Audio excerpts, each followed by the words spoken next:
2 లక్షల ఉద్యోగాల ముచ్చట బోగస్ అనే మాట తెలంగాణ యువతకు అర్థమవుతున్నది, అర్థమైంది.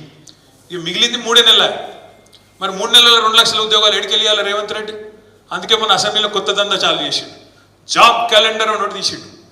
మేము పరిశాన్ అవుతుంది. జాబ్ క్యాలెండర్ అంటే మరి చర్చ ఉండాలి కదా. 2 లక్షల ఉద్యోగాల సంగతి ఏంటంటే ఆయనతో బట్టిగారు లేచిండు, ఏదో చదివిండు, అవతల పడ్డాడు.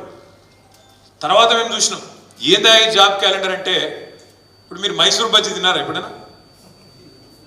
మైసూర్ బజ్జీల మైసూరునుడు ఎంత వాస్తవమో, నేతి బీరకాయల నెయ్యునుడు ఎంత వాస్తవమో, ఓ జాబ్ క్యాలెండర్ల జాబులు కూడా అంతే వాస్తవం. అలా జాబే లేదు. అది జాబ్ క్యాలెండర్ కానీ జాబ్ లెస్ క్యాలెండర్. అది వేసి మళ్ళీ ఒకసారి పిచ్చోళ్ళని చేసినందుకు ఇక జాబ్ క్యాలెండర్ అని చెప్పి ఆయనతో వేసి అవతల పడ్డారు.